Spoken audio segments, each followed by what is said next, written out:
Bulletin में आगे बढ़ते हुए आपको बता दें कि संसद सत्र की शुरुआत से पहले कांग्रेस सांसद सुखदेव भगत ने सवाल उठाया कि छात्रों पर लाठीचार्ज, आंसू गैस के गोले और AK-47 तानने का आदेश किसने दिया था।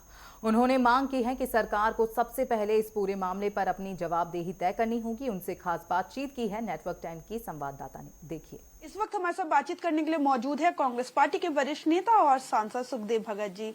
सुखदेव साहब, संसद का सत्र आज चालू हुआ, हमने देखा सोमवार है, सरकार के मंत्री जितेंद्र सिंह ने बिल भी पेश किया, लेकिन हंगामे के बीच 2 बजे तक स्थगित कर दिया गया।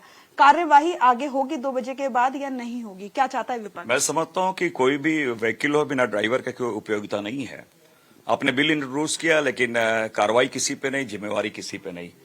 तो ये पूरी की पूरी जो उन्होंने फास्ट ट्रैक की बात की है वो अपने आप में दिशाहीन है। तो जब दिशाहीन है तो किसी भी ट्रैक का मतलब क्या होगा।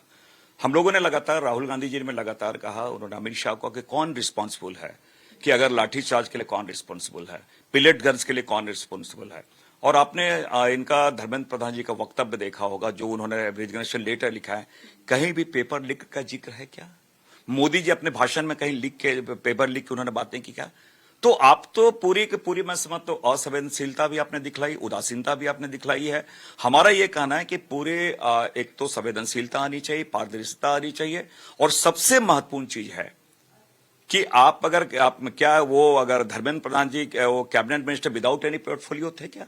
जब जिनके अंडर में पोर्टफोलियो था वो अपनी गलती स्वीकार नहीं कर रहे हैं, तो मुझे लगता है कि ये पूरे की पूरी चीजें जो है सरकार आई वॉश कर रही है। धर्मेंद्र प्रधान जब आज सदन पहुंचे तो हमने देखा भारतीय जनता पार्टी के जो सांसद है उन्होंने नारेबाजी की, उनका स्वागत किया। किस तरीके से आप उनके स्वागत को देखते हैं? पूरे कुएं में ही भंग पड़ी हुई है और बेशर्मी की पराकाष्ठा है। जिनके कारण इतने बच्चे हमारी सुसाइड किए हैं, जिनके कारण हमारे करोड़ों भारतीय, हमारे युवाओं का भविष्य अंधकार में रहा है, और उनकी जयकार कर रहे हैं। तो इसलिए हमने कहा पूरे कुएं में ही भंग पड़ी हुई है। एक आखिरी सवाल करना चाहूंगी, सरकार ने 6 सदस्य की कमेटी गठित की गई है, इन्फोसिस के CEO जो है उसके अंदर चेयरमैन है। किस तरीके से आप देखते हैं कि आगे किस तरीके से काम होगा? निश्चित रूप से नंदन नीलेकनी जी काफी क्वालिफाइड है, उनकी क्षमता पे कोई डाउट नहीं है, लेकिन मैंने कहा कि जो उनको व्हीकल दी जा रही है उसमें ड्राइवर नहीं है, उसकी दिशा नहीं है, इसलिए हमने कहा कि दिशाविहीन है ये। तो पार्लियामेंट नहीं चलेगा, आप लोगों की यही स्ट्रेटेजी है? हम चाहते हैं पार्लियामेंट चले, हमने कब मना किया है, लेकिन सरकार गंभीरता दिखलाए और सरकार अपनी जिम्मेवारी ले, उसके बाद पार्लियामेंट चले। बहुत बहुत धन्यवाद हमसे बातचीत करने के लिए। कैमरा पर्सन गौरव के साथ मैं कंचन, नेटवर्क 10 न्यूज, दिल्ली।